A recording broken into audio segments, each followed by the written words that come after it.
So I would say the reasons that we support Palestine, and you mentioned some of them.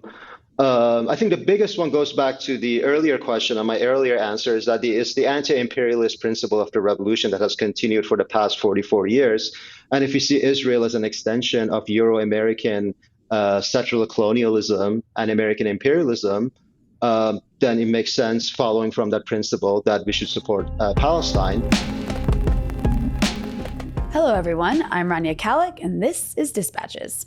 As tensions continue to heat up across the Middle East over the US-backed Israeli genocide in Gaza, there's growing concern that the violence could escalate into a bigger regional war that would more directly draw in the US and Iran. US officials and their media stenographers pour fuel on the fire by portraying resistance axis groups like Hezbollah, Hamas, Iraq's PMF, and Yemen's Ansar Allah as Iranian-backed puppets and proxies.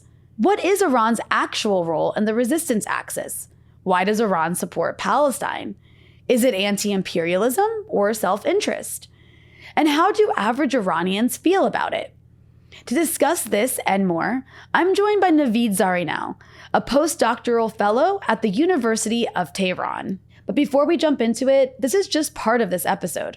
The full interview is available to Breakthrough News members only. You can become a member at patreon.com/Breakthrough News.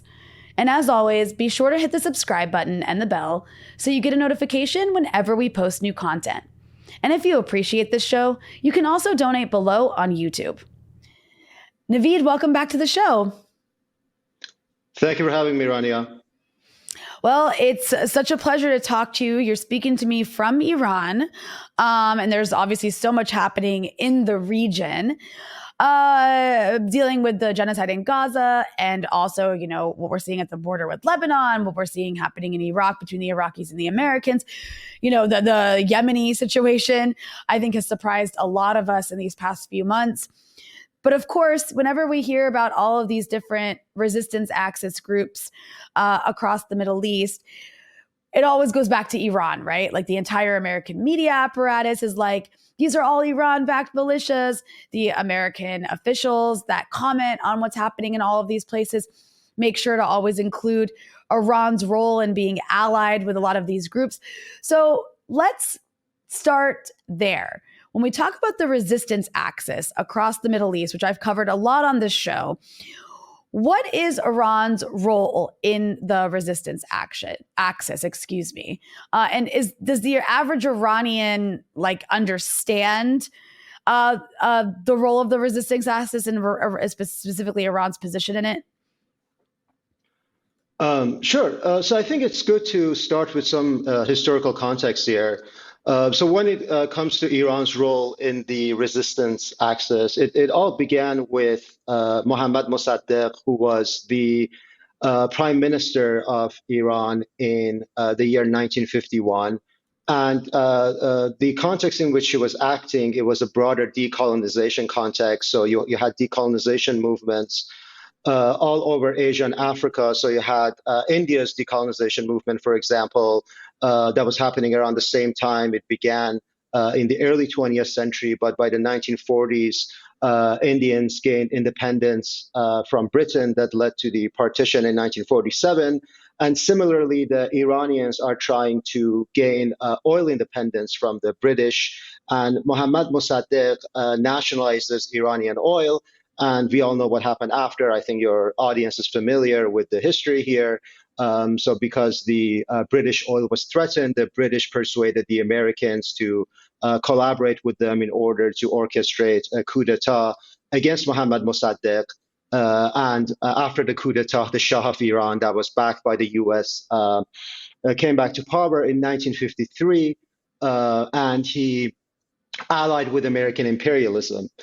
So Iran's role from a country that was resisting Anglo-American imperialism shifted to a country that allied with American imperialism. And a major example of this was the Baghdad Pact in 1955. So 2 years after the Shah came back to power, the British, joined by the Americans, they persuade a pact with the intention of bringing West Asian or Middle Eastern countries within the Anglo-American sphere of influence. and also to strengthen their hold over the Persian Gulf oil fields that were threatened 4 years earlier. So the countries that joined were Turkey, Iraq, Pakistan, and Iran, and their intention was to have economic cooperation and also to receive military aid from the US. And because of the Baghdad Pact, and because of the closeness that the Baghdad Pact generated to Anglo-American power, Shah remained firmly within the imperialist camp throughout his rule until 1979.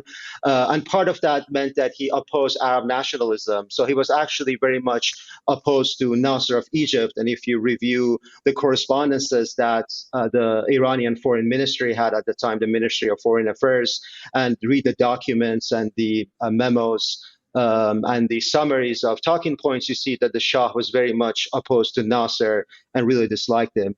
And also because we're talking about Palestinians today and the war on Gaza, Shah had some general sympathy with the Palestinians. So if you actually watch his interviews with Mike Wallace, the American journalist, you see that he expresses some general sympathy for the Palestinians, but at the end of the day, he was very much a conservative on the issue, and for the most part, he just followed the U.S. position on the Palestinian issue.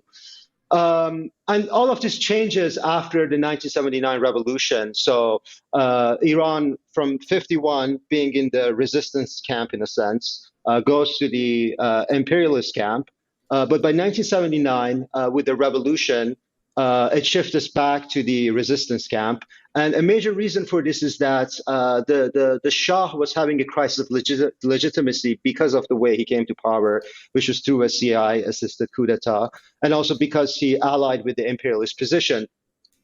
So a major principle of the revolution became anti-imperialism. So the socialists, the Islamists, and the nationalists, and the various political ideologies that united against the Shah, they were all anti-imperialists, and that was a very big, a core component of the revolution. And it wasn't just opposition to Western imperialism, it was also opposition to Soviet influence. So aside from a number of communist parties and groups, a major slogan of the revolution was that Na Sharqi na Gharbi Jumhuriye Islami, which meant neither East nor West, the Islamic Republic. And this anti-imperialist position, especially opposition to Western imperialism after the dissolution of the Soviet Union, continued well into the present. So today you see that Iran is building alliances with resistant groups in Iraq, in Yemen, and also in Lebanon, where you are, Rania. And this was happening as early as the 1970s. So even before the revolution, you had a lot of the Shia revolutionaries who would go to Lebanon in order to build a transnational alliance against American imperialism. And a major example of this was Mustafa Chamran, who was an Iranian academic, who was actually American educated, I think it was at Berkeley. And he left the US and went to Lebanon in order to fight against US imperialism and against the power of the Shah. And then he comes back to Iran in the 1980s and he's killed in the Iran-Iraq war. But what I should emphasize is that Iran's role in the resistance axis after a revolution is not merely sectarian, because I mentioned Mustafa Chamran's interest in the Shias of Lebanon, but it was not merely sectarian, and is not merely sectarian today, because Iran also assists Sunni groups such as Hamas, and also even non-Muslims. So it tries to build alliances with Latin American countries that are opposing imperialism, such as Venezuela and its alliance with the Bolivarian Revolution. And also the mechanisms that Iran uses in order to fight imperialism and assist the groups that it allies with are things such as training and funding, and to a lesser extent soft power by trying to institute Shia centers or Iranian cultural centers in Latin American countries, even in very far-off lands. And in other places such as Nigeria, there's a lot of organic support that, because of the Shia affiliation, a lot of the people turn towards Iran, similar in Pakistan and other countries that have Shia populations. But again, it is not merely sectarian. There's also a more universal elements to Iran's interest in resistance. And I think you asked about what an average Iranian thinks about Iran's role in the resistance. And I suppose it depends on how you define an average Iranian. I guess we also have these notions in the US, an average Joe, that votes for a particular candidate. It depends how you define an average Iranian. But I would say that generally there's enough support for the governments to conduct this regional resistance, that there is some opposition. There are some people who oppose any funding to foreign entities, to foreign groups. But for the most part, I would say there's sufficient support for the government to conduct its regional resistance. And you even have volunteer forces when Iran has extra national operations. And I guess one problem with trying to assess what an so-called average Iranian thinks is that people are not always thinking clearly or with evidence about issues. There's a lot of conspiratorial thinking that happens in the country. So if you're talking to family members, riding in taxis, going to shops, people have a lot of opinions and they know a lot of facts. They know a lot of facts about what's happening politically, but at the same time, a lot of it is filtered through conspiratorial thinking. That I even hear people say that, oh, Iran and US are actually collaborating together behind the scenes, and there's zero evidence for that. But those kind of views are kind of common. So if you go to an average person, it's not always an informed opinion, but they're very passionate about the issues, and you can talk about politics. I mean, I think it's similar in Lebanon, Iraq, other countries in the region, that you can talk about politics with a lot of people. I mean, I think in the US it's very interesting because even though we talk about free speech all the time, free speech and political opinion is segregated and is pushed into very specific spaces, such as the newspaper and the university. And if you're conducting your professional work or if you're at the shop, you're not really supposed to talk about politics. But here, people freely talk about politics. I even had a funny incident where I had my headphones on in a taxi, just trying to listen to some music and relax. And a taxi driver pointed at me and he's like, take off your headphones. I want to talk politics. And so I had to take it off, and he just rambled on about his opinions. Wow, it sounds like, oh my gosh, there's actual people who live in Iran who behave like regular people. Iran isn't just this like cartoonishly like messed up dystopia the way it's described in the US. And I imagine there's definitely, and I want to get into that, I imagine there definitely are varying opinions in Iran. But you're right, like it would make sense that obviously a significant portion of the population would be quite supportive of these policies, or else there would be much more opposition to them in terms of Iran's role in supporting the resistance axis. And that's all so interesting. I want to ask you to elaborate a little bit. You talked a little bit about a sort of, which I was unaware of, that even the Shah had like a soft spot for Palestine. But Iran does have this like soft spot for Palestine. They obviously support Palestinian resistance for lots of reasons that we can get into as well.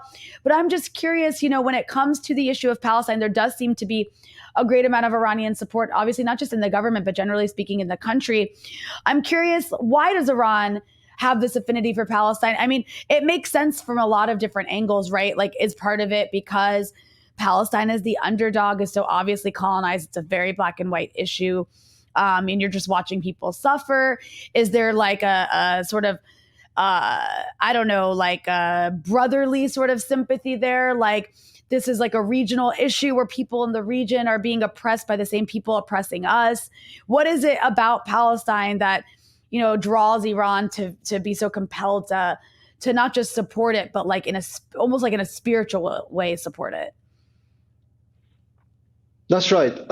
So I would say the reasons that we support Palestine, and you mentioned some of them, I think the biggest one goes back to the earlier question, and my earlier answer is that it's the anti-imperialist principle of the revolution that has continued for the past 44 years. And if you see Israel as an extension of Euro-American settler colonialism and American imperialism, then it makes sense, following from that principle, that we should support Palestine.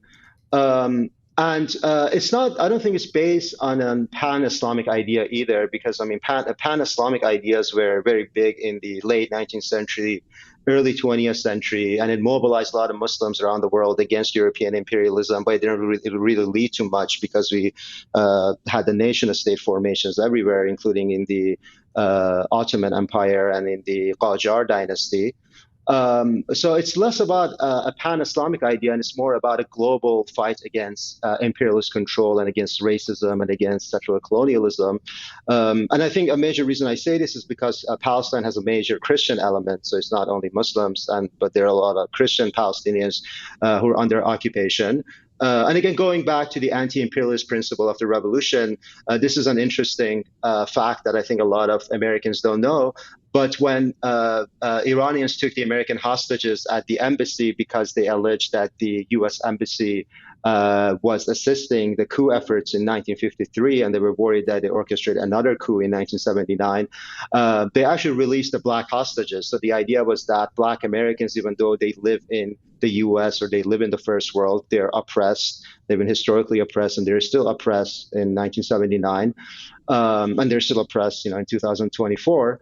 But then they released the black hostages in solidarity with black people who had suffered under American racism and American imperialism.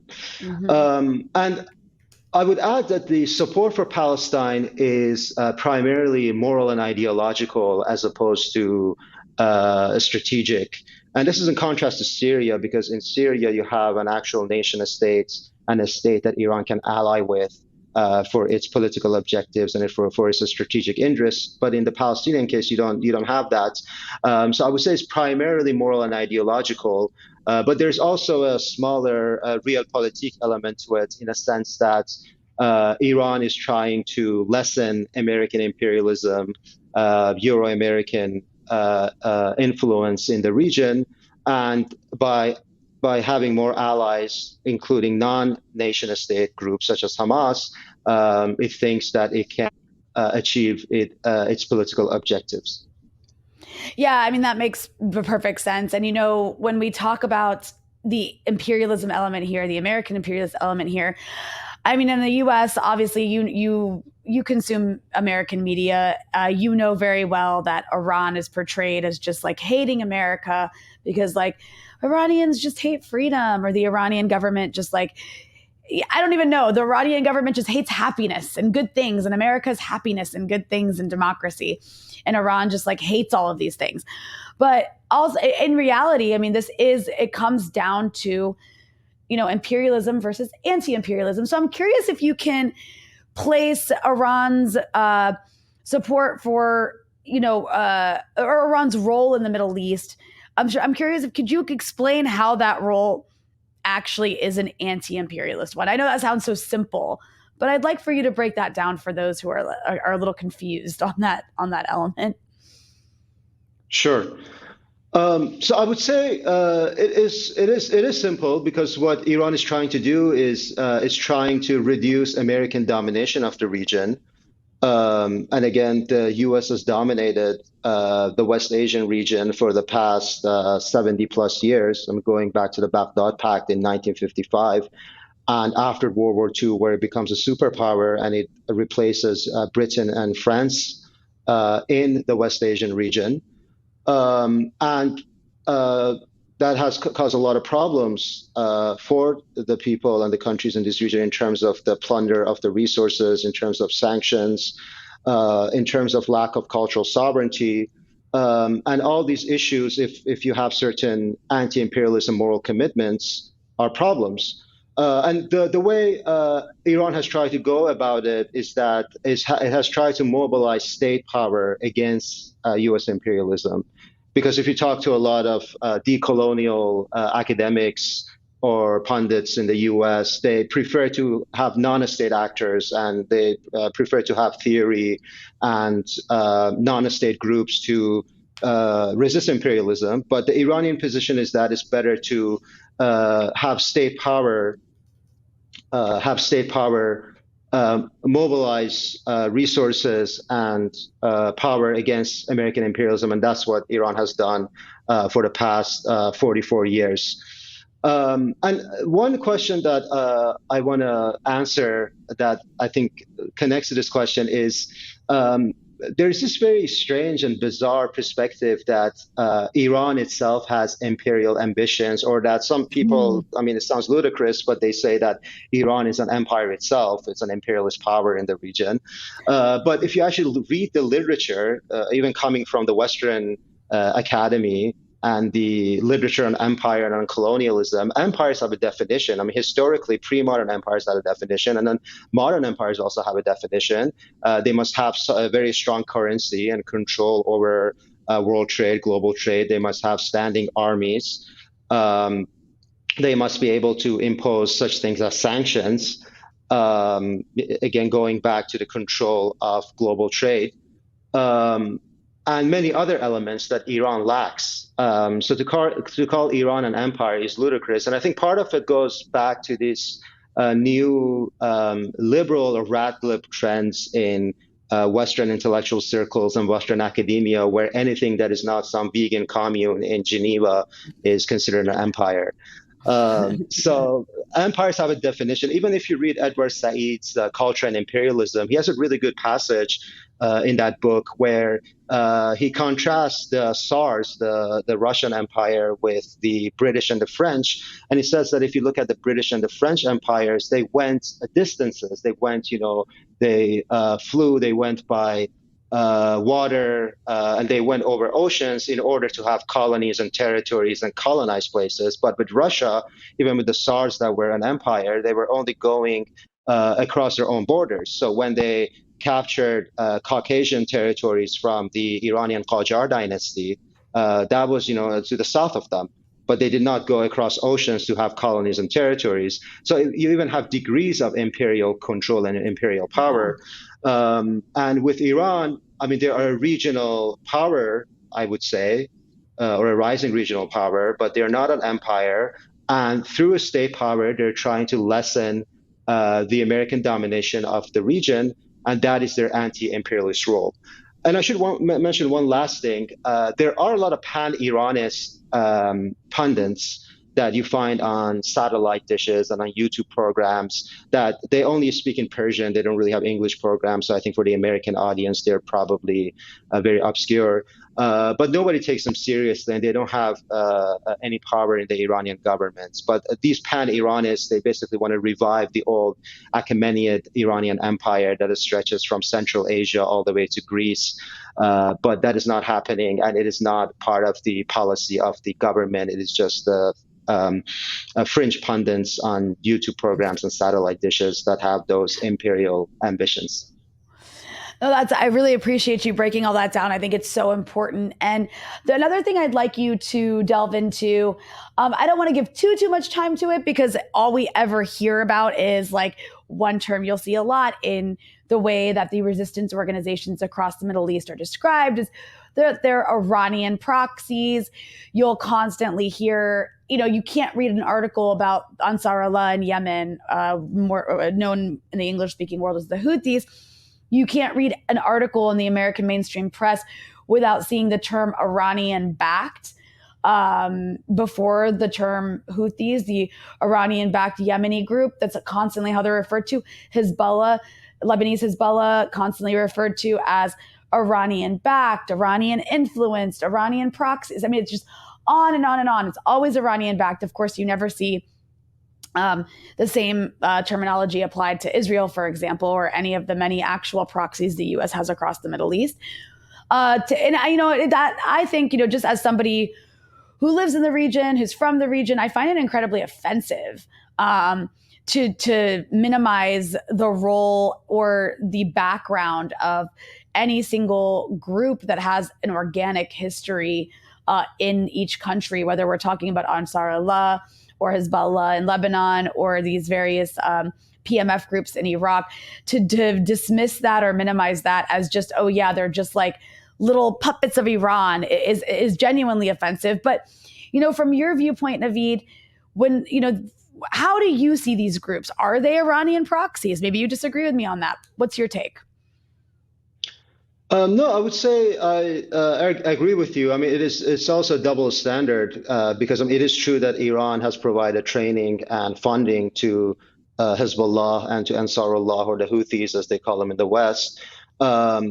but they do have their independence, and they don't take orders from Iran. It's similar to, I mean, this is true with any country. With any country, they try to, for their longevity and therefore for their stability, they try to build allies, and they try to have allies in other nation states. I mean, we live in a order where the nation state dominates, and in order for your nation state to have longevity and stability, you need to have allies. But the difference is that with the Americans, well, the allies that they have is often uh, for more greed and for more control. So they go all the way to Iraq and invade it, and they try to create an ally there, and not even an organic ally. They try to create the ally out of through force.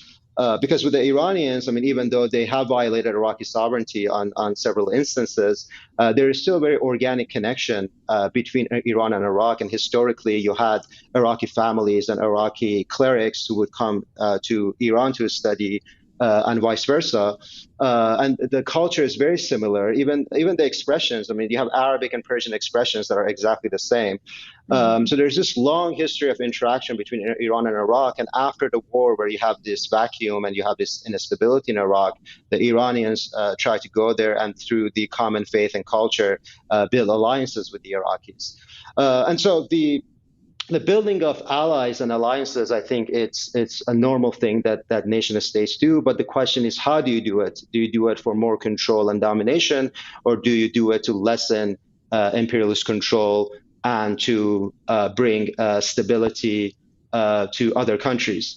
And so with the Iranian case, yes, I mean, it is trying to have allies in the region, in its own region of the world, which is in Lebanon, in Iraq, in Palestine, in Yemen, and perhaps eventually elsewhere. But they do not directly control these elements, and they do not order them to do things, as far as I understand it. Even if you look at the US intelligence reports that came out after the October 7th Hamas operation in Israel, it was suggesting that there were no direct orders from Iran for Hamas to conduct this operation. I think the parachuting that they did into Israel, that might have been by through Iranian training, but the operation itself was not ordered or coordinated by the Iranians, even telling by U.S. intelligence reports. Yeah, I mean, it's just so silly that we even have to engage in that. But it's just this thing, like when something is propagandized so much, people just like they absorb it without even thinking about whether it's actually accurate or not. But okay, so moving on from the proxy issue, one thing I think is important to recognize about the sort of internal destabilization that the U.S. tries to impose on Iran is that U.S. and Gulf-backed media is pretty widespread across Iran. I know that maybe like some of it's blocked, but a lot of it comes through satellite, so it's like impossible to block.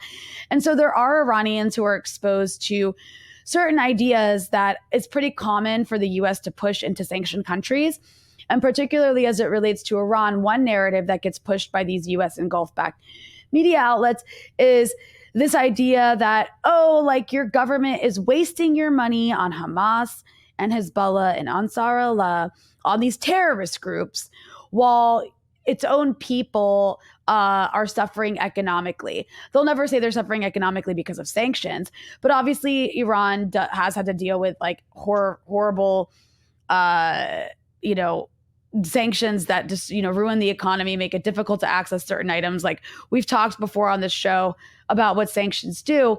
And so I think this is a very useful tool for the US. They also promote this idea in Cuba, like there's a US blockade in Cuba, but rather than focus on the blockade, they'll be like, all your, you have all these problems and your government is like the cause of it, and then we want you to hate your government for it.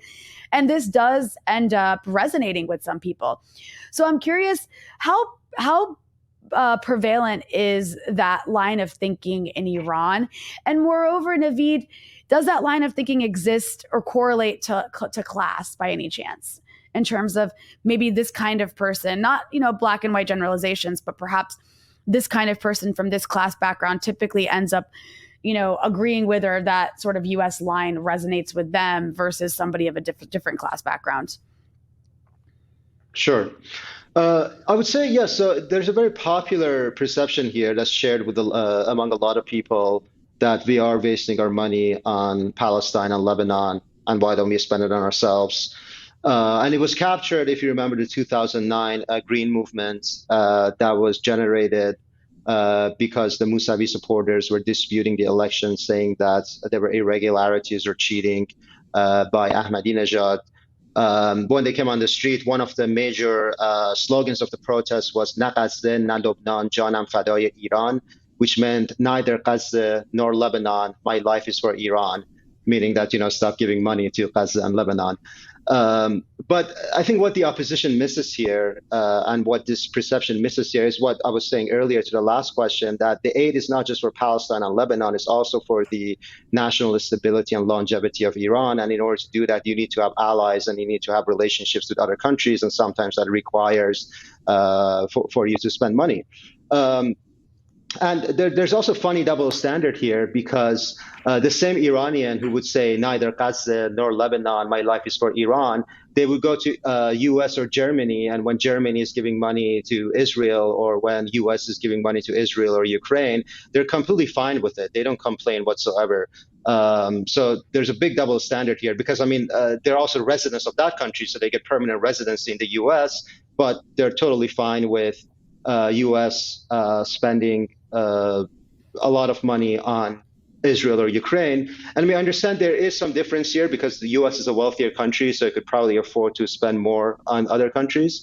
But at the same time, a lot of that money could go to social welfare programs in the US that same permanent residents could benefit from. So there is that double standard when it comes to this perception of Iran spending its money on its allies. And another thing that the opposition misses, I was mentioning this about Iran and Iraq and their organic social historical relationship, but you also have it with the Levant. So when it comes to Iranian support for Palestine and Lebanon, Iran and the Levant have deep social historical ties. And I think some historical context will help here, so to understand why Iran is so interested in building these alliances with Lebanon and Palestine. Because as early as the early 16th century, the Safavids, who were a Shia dynasty in Iran, they started patronizing the Shia ulama from Jabal Amil, which is situated in today's Lebanon, Syria, and Palestine. It kind of overlaps on the map with all three of them.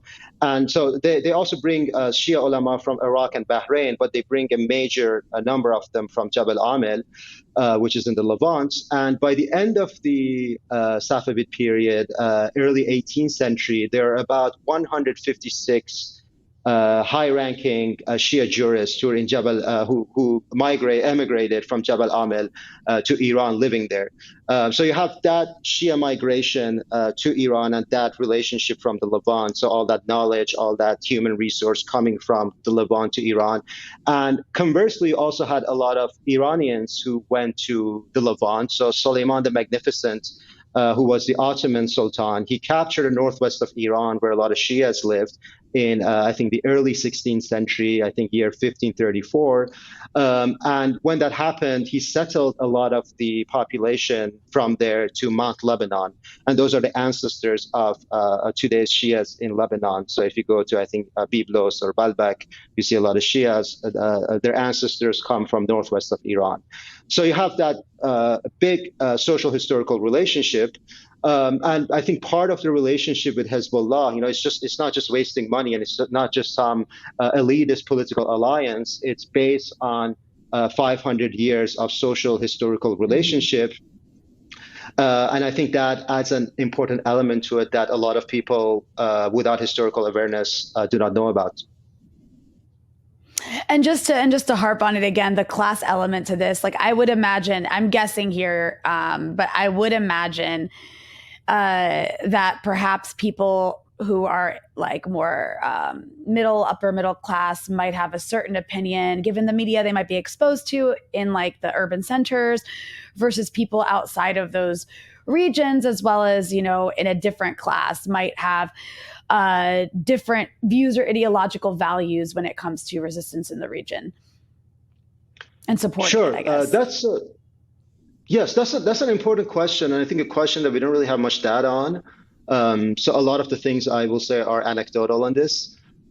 But I would say when it comes to Mm. class, it's a pretty mixed picture because if you're say used to a Latin American country, you might have like a cleaner class divide when it comes to a socialist Mm. government that's trying to oppose American imperialism. I'm not positive about this, but I think in Peru, for example, you might have lower classes that are more interested in a socialist, anti-imperialist government over the upper classes. But in Iran, it's not like that. It's a pretty mixed picture. So you have a support for resistance from wealthy families who live in the more north you go in Tehran, and I'm just giving the capital as an example because they live here. But the more north you go, and the smaller the numbers of districts get. So districts 1 through 3, they're pretty wealthy. A lot of wealthy families live there, and a lot of them support the revolution and they support the resistance. Um, but you also have a lot of working people who were working people or very poor before the revolution, but after the revolution, they were uplifted and incorporated into the Islamic Republic bureaucracy, and they became a new middle class. And they also support the revolution because of their experience, the positive experience they had with the Islamic Republic politics. And you also have a lot of working poor today who come out in rallies during, say, the anniversary of the revolution rallies. And they also support the resistance. And you hear the Death on America chants. And there's a professor at the University of Tehran, Mohammad Sami'i, who has this idea that the Death on America chants actually originated from the masses and from the working poor, and the political elite kind of used it. And he gives he Mm. contrasted with China, where he says that the political elite were careful not to engage in these kind of undiplomatic chants, but in Iran it comes from the working poor, and in a sense the political elite go along with it. Um, so it is very mixed. So I mentioned the wealthy, the middle class, and the poor all Yeah. supporting the resistance. But on the other side, you also have a lot of owners of capital and wealthy people, either who were wealthy from the Shah era and remained wealthy, or became wealthy after the revolution, and they oppose the resistance, and they think that Iran should just give up this project and become very close to the West and become a so-called normal country. And then there were the upper class. There were the upper class who turned into the middle class after the revolution. And my own family is an example of this because my grandfather was the deputy minister of the judiciary during the Shah's period, and he was very wealthy. He had a number of lands and properties all across Tehran, and all of these were confiscated after the revolution. So he left Iran, and then everything he had was confiscated. So I became poor because of that. And that upper class turned middle class. A lot of them opposed the resistance because they had a trauma from the revolution. And similar with other revolutions, the Cuban Revolution, the Chinese Revolution, the Russian Revolution, you have property confiscation from the Right. bourgeoisie and from the owners of capital, and that happened to a lot of people. And because of that experience, they became oppositional to the Islamic Republic project. Um, and then I would say the third element that opposes the resistance is a cosmopolitan middle class. So the middle class is very much connected to globalized culture and to Western culture and consumerism and entertainment culture. A lot of them oppose the resistance. And a lot of times it's not because of a sound political analysis of global politics. It's more because of their emotional reaction to some of the restrictive social policies that the government has. For example, the mandatory bailing that we talked about last time on your show. And in a reaction to that, they just see the whole political project of the Islamic Republic as being a problem, and they oppose it. And a lot of times they wrongly think that the problems they have in Iran, for example, the lack of purchasing power or the lack of economic opportunities, is because of the resistance. But I think a more sound political analysis would tell you that the reason that we lack purchasing power is not because of our fight with Israel. I mean, there are a lot of other global South countries that don't have purchasing power, and they're totally Right. normal with Israel. Right. So there's a wrong perception. And then some of the working poor might also oppose the resistance because they're also are in economic hardship, and they kind of think that the economic hardship is tied to the resistance, which again I don't think is the case. But perhaps you could make a case for that. No, I mean, I think that what I've learned from this is that we need like some Marxist PhD analysis into all of these different aspects. It is quite fascinating, but I'm also curious. what the conversation inside Iran is like, and let me like narrow that down a bit. So across the Middle East in general, like in the Arab countries, I think that there's been, forget what governments say, don't say, or are doing or not doing. I think among the people, and this actually I would include the diaspora across like the West, I think that Israel's behavior might not be entirely shocking because we know that Israel is capable of doing atrocious things against civilians since its founding, right?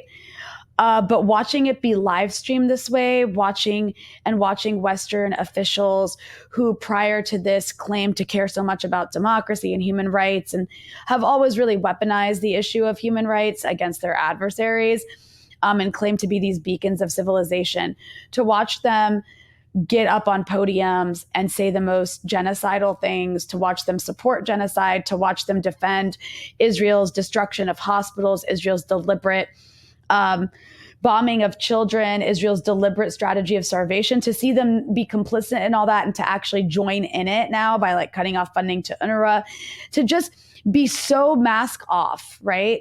When it comes to what they'll allow Israel to do to Palestinians in Gaza, I think has really shocked a decent amount of people into recognizing just how vicious this imperial global north system is and how subhuman not just Arabs are, but I think people across the global south are watching this and they already kind of knew, but this is like reaffirming just how capable this really vicious system is of carrying out genocidal like mass slaughter enthusiastically, right?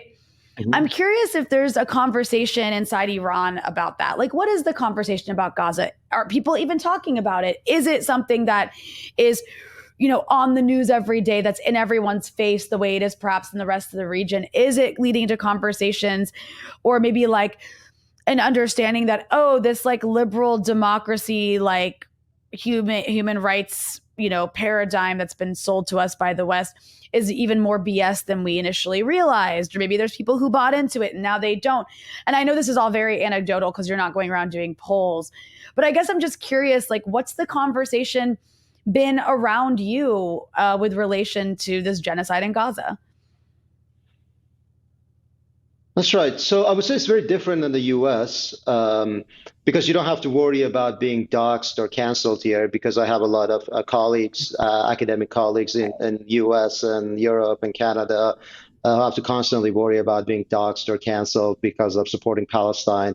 And I think Joseph Massad, who was also on your show, there was much earlier, I think in the 2000s, there was a campaign against him to get him fired from Columbia. And just recently, because of an article he wrote about October 7th, there was a Zionist student who started a petition to get him fired. And I think it didn't work, fortunately, but there's always that pressure that if you take a pro-Palestinian position, you could be dismissed from your job. So you don't have to worry about that here. At least when it comes to the hiring and the firing of universities. But you do have to worry about being branded as an agent of the state among the intellectual class, because the intellectuals, because they see the government and the state ideology supporting Palestine, a lot of them distance themselves from it. And it's actually very strange because Iran is probably the only country, maybe alongside Germany, where there is a sizable intellectual community that's somewhat pro-Israeli. And by intellectuals, I mean real intellectuals, not the New York Times type intellectuals who write ops for the New York Times, because they will also be pro-Israeli. But here you even have more independent intellectuals who, or intellectuals who think a lot, who might side with Israel as a reaction to the state or because they want to distance themselves from the state. But there is official support. So you see propaganda posters all over the country in support of Palestine. But in addition to this official support, there's also civil support. So at the university, there were Palestinian flags that were raised. I'm not sure who raised them, but they were there. And there were events held for Palestine. So there was a poetry event for Palestine where a lot of people participated. And there were also exhibitions about Palestine and poster paintings about Palestine that were put up. So there's a lot of pro-Palestinian sentiment on the university campus, despite the kind of the intellectual opposition that I mentioned. And I would say there's also general sorrow because you mentioned that in the West, minus certain subcultures, and even though it's changing, I think this is for the first time that we're seeing more people supporting Palestine in the West. But in contrast to the West, I would say there's a general sense of sorrow here about what is happening in Palestine. If you enjoyed this episode and want to hear the rest, you can access it by becoming a Breakthrough News member at patreon.com/breakthrough news.